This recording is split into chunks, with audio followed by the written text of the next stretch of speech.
پھر دن ہوا پرانی رات کا، کرے سو شکر ہم خدا کی ذات کا، خدا کی ذات کا نیا پھر دن ہوا۔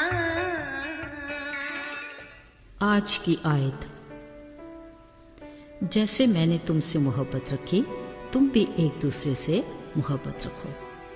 یوحنا 15 باب 12ویں آیت۔ عزیزو، خوشی ایک ایسے پھول کی مانند ہے جہاں کھلتا ہے دور دور تک خوشبو بکھرتا ہے۔ بات تو ٹھیک ہے، جشن کی رونقیں دور دور تک محسوس کی جاتی ہیں۔ مزے کی بات یہ کہ خوشی میں اتنی کشش ہے کہ اس میں بن بلائے مہمان بھی شامل ہو جاتے ہیں جن کو خوشی سے تو کوئی دلچسپی نہیں، بس شوگر میلے سے مطلب ہوتا ہے۔ اگرچہ ہر خوش ہونے والا چاہتا ہے کہ اس کی خوشی میں سب اس کے ساتھ ہوں۔ اب دل کی بات تو خدا جانے کہ شریک ہونے والا کیا واقعی دوسرے کی خوشی میں سچے جذبے سے شامل ہے۔ یاد رہے، اب کے دور میں اب حقیقت بناوٹ کے اصولوں کے پیچھے چھپ بھی جاتی ہے اور کاغذ کے پھول سے خوشبو بھی آنے لگی ہے۔ عزیزو، آپ کے خیال میں ایسے حالات میں بطور مسیحی ہمارا کیا رویہ ہونا چاہیے؟ اگر ہمارا دل مسیح کی محبت سے بھرا ہے تو ہمیں کسی کی خوشی میں شریک ہونے کے لیے وقت یا موقع کی ضرورت نہیں، بلکہ ہر دن ہمیں دوسرے کی خوشی میں شامل ہونے اور انہیں خوشی دینے کے بہت سے لمحے مل سکتے ہیں۔ مثال کے طور پر کسی کی ہمت بندھانا، کسی کے کام کی مبارکباد دینا، اچھے کام کی تعریف کرنا، اپنے مددگار کو شکریہ کہنا، شادی بیاہ کی مبارکباد اور دعا دینا، سالگرہ کی خوشی کو محسوس کرنا وغیرہ۔ اصل میں یہ اپنائیت اور چاہت کے وہ انداز ہیں جو مسیح کی خوبیوں کی خوبصورتی کی عکاسی کرتے ہیں۔ عزیزو، دوسروں کی خوشیوں کو منانا ایک خوش کن عمل ہے۔ کلام میں بھی لکھا ہے، خوشی کرنے والوں کے ساتھ خوشی کرو۔ ایسا کرنا گویا خوشی کی خوشبو کو پھیلانا اور خوشحالی کے بیج کو بونا ہے، بلکہ ہم اپنے آسمانی باپ کے حکم کی تعمیل اور اس سے وفاداری کا اظہار بھی کرتے ہیں جس نے مسیح میں ہمیں ہلاکت سے بچا کر ہمیشہ کی زندگی کا وارث بنایا۔ بطور شاگرد ہمارا یہ فرض اولین ہے کہ ساری دنیا میں اس خوشخبری کا پرچار کریں۔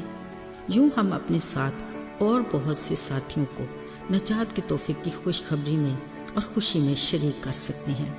عزیزو، آئیے خوش دل مسیحی ہونے کی گواہی دیتے ہوئے اپنے چہرے پر مسکراہٹ سجائیں اور اپنے لبوں پر دوسرے کے لیے تسلی اور امید کے الفاظ لائیں۔ یوں نہ صرف ہم خود کے لیے برکت کا باعث ہوں گے، بلکہ ہم اپنے خدا کو عزت اور جلال دینے کا وسیلہ بھی بنیں گے۔ عزیزو، بلا شبہ مسیح کی محبت سے بھرپور ہمارا بولا ہوا ایک لفظ بھی دوسرے کو خطرے سے نکال سکتا ہے یا کسی مصیبت زدہ کو سہارا دے سکتا ہے اور پریشان حال کی تبدیلی کا باعث بن سکتا ہے۔ یوں ہم دوسروں کی خوشی کا سبب بن جاتے ہیں۔ بلا شبہ الفاظ اپنے اندر بہت طاقت رکھتے ہیں۔ اس کے لیے پہلے تولو پھر بولو کے اصول کو اپنی نگاہ میں رکھیں۔ صرف مثبت الفاظ کسی دوسرے کے لیے خوشی کا باعث بن سکتے ہیں۔ عزیزو، یاد رہے، خوش رہنا اور خوشی منانا خدا کے نزدیک کس قدر اہمیت رکھتا ہے۔ ذرا سوچئے، آج کے دور میں ہمارا خوشی منانا اور خوشی میں شریک ہونے کا ہلکا احباب کون سا ہے؟ شاید وہی جو پہلے ہمیں اپنی خوشی میں شریک کرتے ہیں اور وہی جو سوسائٹی میں ہمارے معیار پر پورے اترتے ہیں۔